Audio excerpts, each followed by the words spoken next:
A Hierophant is somebody like a priest who interprets and attempts to understand the mysteries of the universe. And so this card, number 5 now, the Hierophant, is moving into a very, very esoteric and mystical world of symbology. Again, like we had before, we'll just have a quick look at the Rider-Waite deck. These are just because you see these more commonly in tarot card decks. And so the Rider-Waite Hierophant shows somebody who looks very much like a traditional priest. And he's sitting between pillars which could be Jachin and Boaz, yet again like what we had before on a previous video. And he's actually doling out spiritual advice to the people at the bottom of the card. On the Thoth deck, the Hierophant is path 16 on the Tree of Life, and quite topically this is the path of what they call eternal intelligence. So this path is between Shokmar and Chesed. This is summarised by sort of cosmic law, the ordering of the universe, and of course the mysteries of the universe as well. Going down to the bottom of the card to have a look at our Hebrew character, we can see here the Hebrew word vow. And the vow, as well as being associated with the tetragrammaton, could also be translated into nail. A nail, of course, being something which joins things together and is used to build things up. You couldn't build a structure out of wood or build something and join the pieces of wood together without using nails. And so it's a simple esoteric principle. The Hierophant joins the macrocosm with the microcosm. And this could also almost be like the magician's staff. The staff which connects the worlds together is a conduit between the physical and the spiritual. You can also see here at the bottom of the card that he is associated with Taurus. Taurus being a very material and earthly astrological sign. So this could be saying that all these spiritual and esoteric things that we learn, we have to put to use in our physical world. And the way of which we would learn about them, of course, us as humans living in this physical world, would be through the study of them, through spiritual study, books, manuscripts, visiting sacred sites, and physical study of spiritual phenomena, which of course in itself is going back to that joining together.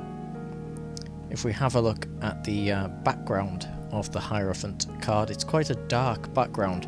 It's actually the darkest looking background that we've seen on the cards since the beginning, really. And the dark black background could represent, because of course these are Aleister Crowley Thoth cards, could represent the goddess Nuit. I have a full video on the goddess Nuit if you're interested in her. The lady with stars in her hair, a goddess figure from which all life is born. And Nuit actually comes back into the Thoth deck later, which is how I'm making this association. Nuit comes back in much later in the actual deck.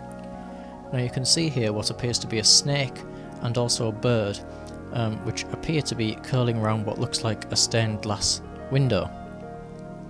The snake is of course the Kundalini, the serpentine energy which rises up through the chakras and results in enlightenment. The dove is a symbol of peace and of spiritual love and that type of thing. But esoterically, the dove can often represent spirit coming down from the spiritual into the material, whereas the aforementioned Kundalini, of course, is energy coming up from the material into the spiritual. And so the reason these are put together behind the Hierophant here is that they yet again have that linking, the linking of spirit and matter, of form and formlessness. Astrologically, they are also the planet Mars, which we come to later again in the tarot deck as well. There is a card all about Mars, the Tower card. And out of interest, the dove and the snake show up on the Tower card as well, which we will come to later in the series. As well, on this top part of the card, with the dark background representing Nuit or the universe, you can see a series of nails, and there are actually 9 nails in total. Let's take this back to the Tree of Life. Number 9 in the Tree of Life is the 9th Sephiroth, of course, which is Yesod. Yesod being ruled by the moon being associated with Taurus ruling the Hierophant. It's all a circle and all connected. In fact, we will see that coming up time and time again in the card. If you look carefully, you can see that there are lines throughout the card, and if we join up the lines, we will see 3 quite common themes here in the symbols. So you can see a large hexagram which covers the entire card, and you can also see a small pentagram and a larger inverted pentagram. Put together, of course, what do these mean? They mean exactly the same thing that we've had from the beginning of this, the whole joining of macrocosm and microcosm situation once more. The Hierophant is wearing a crown on his head, and this crown could be seen here as the crown of Osiris within ancient Egypt. So that the actual shape of it is very similar to that crown which was said to be worn by Osiris. He's holding a very interesting staff in his hands, and the staff has 3 unique circles coming around it, all joining together. These are said to represent 3 aeons. So there are 3 aeons interlocking and therefore joining together, so they're working independently but also as separate entities, and they are this is connecting it right back to the Aleister Crowley religion of Thelema. They are, of course, if you've read any of that, Isis, Osiris and Horus. The upper ring, which I've marked here, could be Horus, and the other rings, the left being Isis and the right one being Osiris. The reason that I know that this is the positions that they were in is because Crowley actually mentioned this in the Book of Thoth, and also because in Thelema Horus is the most recent of the aeons. It would be sensible to say that the aeon of Horus would be on top of the staff. You'll also notice that the Hierophant is making a sign or a mudra with his hands, in his left hand rather. So he has 2 fingers pointing up and 2 fingers pointing down.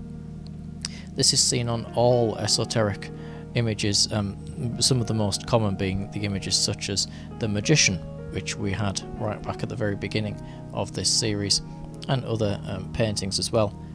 It's the same thing. It's the drawing down of energy from spirit into material, and the drawing up from material into spirit. In other words, it's creating a bridge between worlds, and so this blessing that he is making is a blessing that passes through all realms of reality. It's a blessing of a bridge between the actual veils of the mysteries of existence, its very self. Now you'll see that around the Hierophant are various animal symbols, the largest and most obvious of these being the bull.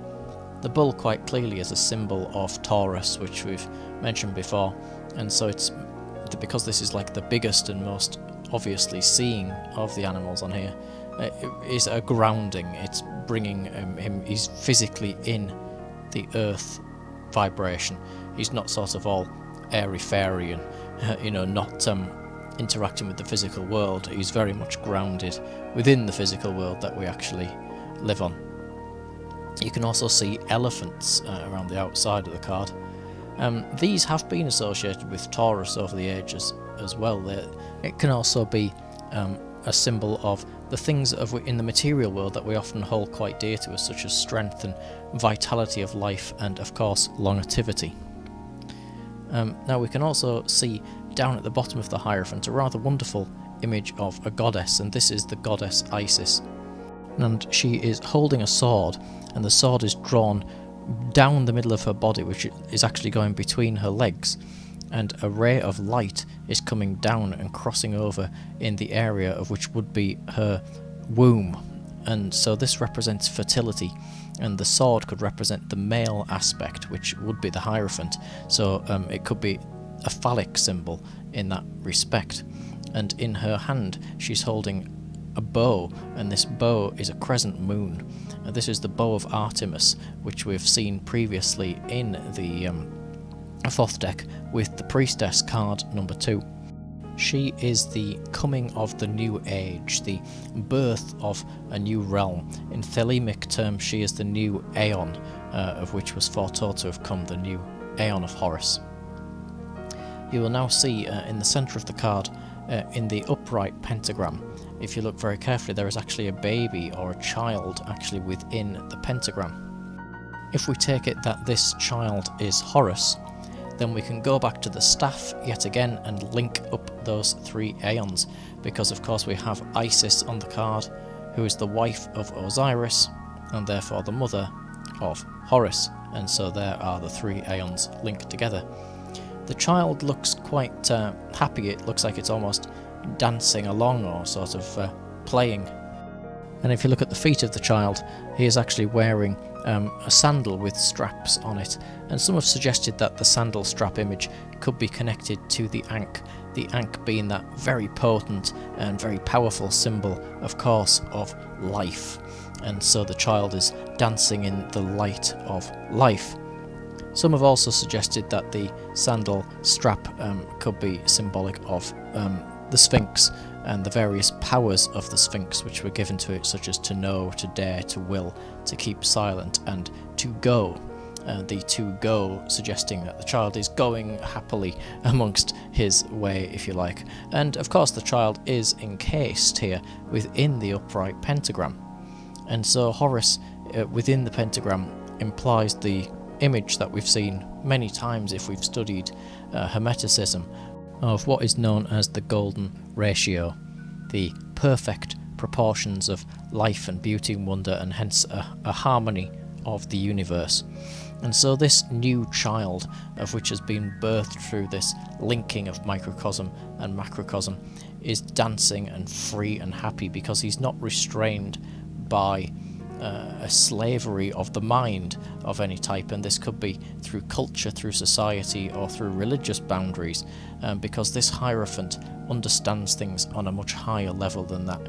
He has brought this spirit down into the world through knowledge which is greatly different from that of which we are taught in the mainstream, and so the child is free and is surrounded, as you can see, completely in light rather than in darkness. He is also a child very much in the centre of the card, and so in the centre of the world. And if we look in each 4 corner of the card, we can see symbols in faces representing different astrological signs of the universe.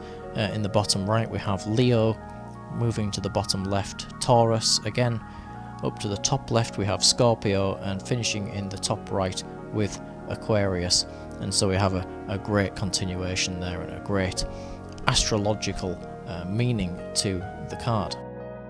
And so if you draw the Thoth Hierophant in your tarot reading, it could mean a great deal of things, from physical fatherhood or marriage down to listening to the traditional teachings of religions and of spiritual traditions and learning all about them, both within their dogma and culture and without it, in order to get a full understanding of it, which encompasses not just a small section of knowledge, but a knowledge which encompasses the entire universe.